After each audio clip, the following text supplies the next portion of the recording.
A continuación, comenzaré a contar la historia de una nación desplazada. Y como tema principal, el desplazamiento del campo a la ciudad a mediados del siglo XX y su influencia en las situaciones de violencia en Colombia.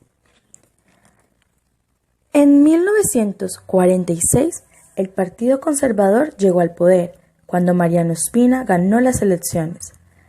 Al querer evitar la violencia, le repartió puestos a sus opositores, pero al no lograrlo, en todas las regiones las disputas aumentaron.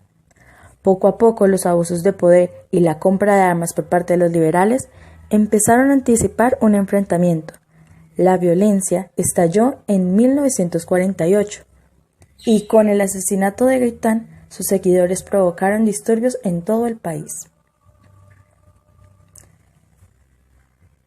En Bogotá, desde emisoras vociferaban: «Vamos a hacer la revolución», pero no hubo revolución, solo violencia. Los pueblos se fueron convirtiendo en tumbas.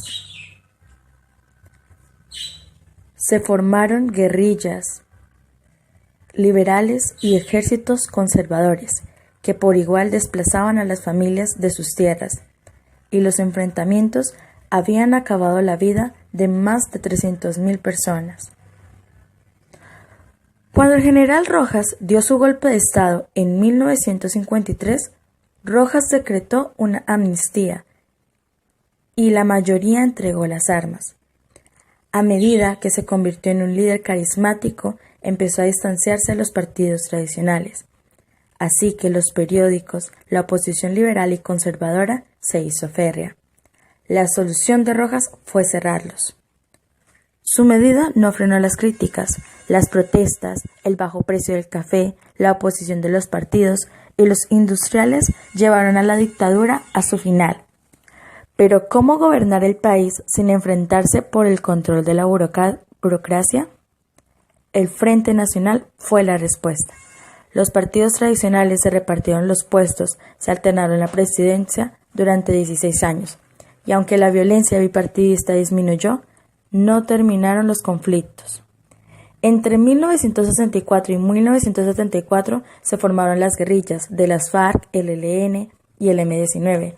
Luchaban contra la injusticia, la exclusión política y por el dominio de las tierras. En un principio las guerrillas no tenían capacidad mental, pero todo cambió cuando la coca permitió financiar temibles ejércitos que intimidaban a ricos y pobres. El que pudiera pagar una vacuna a un lado a financiar la revolución. Cuando Betancourt inició las negociaciones con las guerrillas en 1982, mientras hablaban de paz, las FARC cambiaban sus fechas con extorsiones y coca. Los paramilitares apoyados por mafiosos y militares asesinaban a políticos de izquierdas. Entonces, el gobierno inició una guerra contra la pólvora de conflicto, el narcotráfico, y la respuesta del cartel de Medellín fue empezar a ahuyentar a la población con bombas, asesinatos y secuestros. Y así, las décadas de los 80 y 90 estuvieron marcadas por el terror.